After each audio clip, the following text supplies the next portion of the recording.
Continuing to episode 9, as Sid mentioned earlier, he is wandering to contemplate his identity.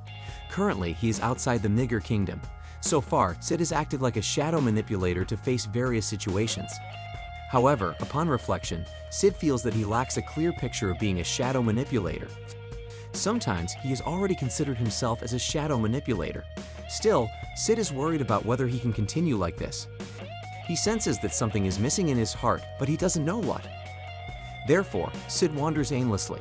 Currently, Sid is staying for a few days at an inn in the Oriana Kingdom. Unbeknownst to him, the owner of the inn is Marie, a prostitute from the lawless city whom he once saved during the Red Moon tragedy. Not only that, Sid is also unaware that the two girls dining next to him are 664 and 665 from Shadow Garden. In the inn, it turns out that 666 is also present, but she remains silent in her room. Rose, or 666, has nightmares about the incident when she killed her own father. Apparently, she feels a bit shocked upon returning to the Oriana Kingdom. Coincidentally, she came to this kingdom because she received a mission from Shadow Garden. Formerly, the city around the palace looked so beautiful, but now it has turned monochrome due to the impact of wars. Despite this, Rose thought she could do something by joining Shadow Garden. She had hoped to save this country if she became strong. However, she still feels very weak. While still daydreaming, suddenly 664 calls to start their mission. 664 explains that this mission will be led by 559. That night, the three of them go to the rendezvous point to meet with 559. Their current mission is limited to observing around Seisho Fortress only. 559 explains that this fortress fell into the hands of the Dome faction 2 days earlier. It should have been just a small town near the palace that wasn't so important, but strangely, the Dome faction sent Diabolo's children to conquer this fortress. There must be a reason behind it, so their goal in observing today is to find out the church's intentions.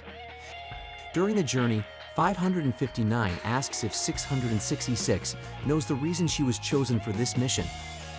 666 guesses it's because she is familiar with the area around Seisho Fortress. However, 559 informs her that it's not the only reason. It turns out 559 personally chose 666 because she is someone who directly received power from Shadow. 664 and 665 only learned about this now. 666 becomes curious if the two of them didn't get it. 664 and 665 explain that they were only recruited by the Seven Shadows. In fact, most members of Shadow Garden were recruited by the Seven Shadows. Those who receive power directly from Shadow are only the Seven Shadows. Besides them, it turns out that 559 also received power from Shadow. Outside the Seven Shadows, 559 and 666 are special individuals. However, 559 did not expect 666 to appear weak. While observing the fortress and discussing earlier events, the people in the fortress began moving towards a certain place. 666 recalls there are ruins in that area, ruins created to honor warriors who fought against the Diabolos demons. However, these ruins are now used as an outdoor music hall. The numbers also follow the Dome faction heading towards those ruins. They notice some level 1 children in the Dome faction. In the ruins, there's an altar in the center. A level 1 child, Kordoi, produces a card that is not unfamiliar to them. The card looks exactly like the one scientists use when entering the sacred place to view past memories. This card seems to activate something on the altar. After that, 666 is immediately shocked to see her own mother among the Dome faction. The mother of 666 turns out to be the Queen of the Oriana Kingdom. Kordoi asks the Queen to place her hand on the altar, and a ring appears from it. Kordoi mentions that the ring is the protector of the legendary hero Freya. After witnessing this event, suddenly 559 orders the others to prepare for battle. They are confused because this should be an investigative mission. Without explaining the reason, 559 only mentions that the ring is the key. They must seize the ring and eliminate the Dome faction. However, 666 strongly refuses because her mother is still there. 559 doesn't care and immediately dives towards the enemy's location. His first target is the Queen, but he is immediately blocked by 666. The Queen can hardly believe that the girl in front of her is Rose. At that moment, Kordoi is impressed that Shadow Garden could find this place. However, he also feels fortunate because there is a dispute among comrades. Not only that, they finally get information about Princess Rose, whose whereabouts were unknown. While 666 is still holding off 559's attack, her mother pleads for mercy. After witnessing 666 actions, 559 feels that Rose is unworthy of receiving power from Shadow. Without hesitation, he also intends to kill her. The next day, Mu reported to Gamma that the investigation team sent to Seisho Fortress is still in a battle until today. She also reported that 666 saw her mother's figure, then appeared in front of her. Unfortunately, the person Gamma is targeting did not show up during that incident. That person is a member of the 9th Round Table, Mordred, the magical sword human. Apparently, he has been in power for a long time behind the scenes of the Oriana Kingdom. Although Mordred is patient, Dome Ketsuhat is not. From the news circulating in the newspapers, Dome seems to be in a hurry.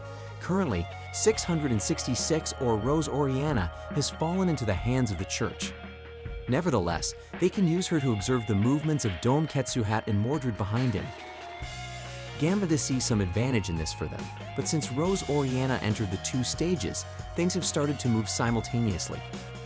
Plus, Shadow itself has chosen to guide Rose, so it can be said that all of this has been prepared by their master. Whatever the final outcome envisioned by Shadow is unclear. By the way, Sid is still staying at the same place. As usual in the morning, he goes for breakfast at the inn served directly by Marie. At that time, Sid just learned that there is a conflict between the newly born Dome faction and the conservative anti-Dome faction. For Sid, moments like these are when Shadow manipulators can coolly intervene. This civil war occurred right after the death of the king. According to Sid, the one who can calm the situation is a new king guided by a mysterious figure, a strong person from the dark pages of history whose identity is unknown.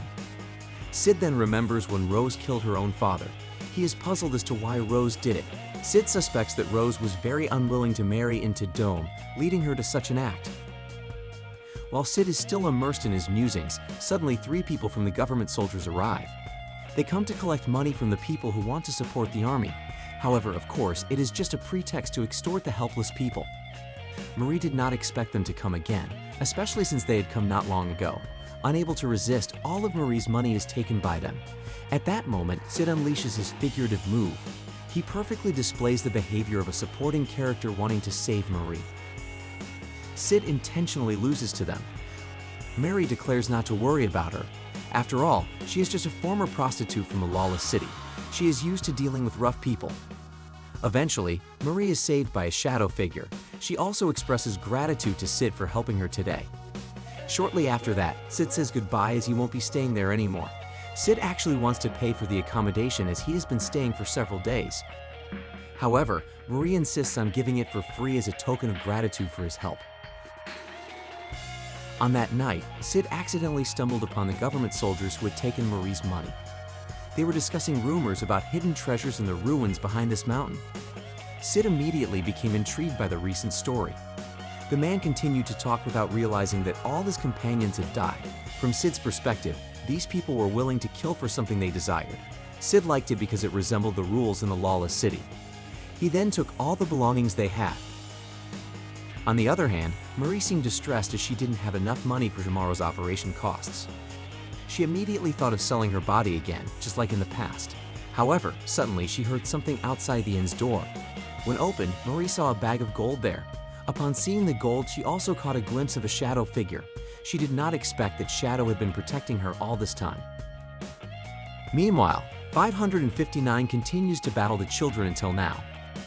Kodoi didn't expect 559 to defeat many level 1 children, especially after fighting for 3 days and 3 nights. However, it seems that 559 has run out of magical energy. Kodoi finally has a chance to defeat him, but he won't kill him outright. Even though Kodoi is overwhelmed, he is still grateful to get the key and also Rose Oriana. When 559 is already down, he sees a familiar figure under the moonlight. Yes, that figure is Shadow. Instantly, 559's severed arm grows back. He immediately seizes the moment to kill Kodoi. 664 and 665 also experience magical healing for the first time. However, they did not expect Shadow to descend directly here. It turns out Shadow came after hearing the treasure story from the government soldiers. Suddenly, 559 reports that 666 has betrayed them. Shadow, of course, does not understand what is meant. Moreover, he is not aware of the numbers. 559 then asked for permission to execute 666. Then 664 and 665 opposed because 666 was only trying to help her mother. 559 still cannot accept it. Precisely because of that, they lose the key. As usual, Shadow has no idea what is happening. Out of nowhere, a newspaper falls into Shadow's hands. The newspaper contains news about Princess Rose Oriana marrying Don Ketsuha. Upon learning this, Shadow seems explosively angry. If that's the case, why did Rose kill her father? Shadow feels betrayed. Of course, 559, 664, and 665 misunderstand Shadow's anger. In an instant, Shadow flies into the sky to reach where Rose is. Shadow already assumes that Rose intends to become the king. The Shadow can shine because there is light. For the advancement of Shadow's role as a shadow manipulator, Rose is needed to become the king.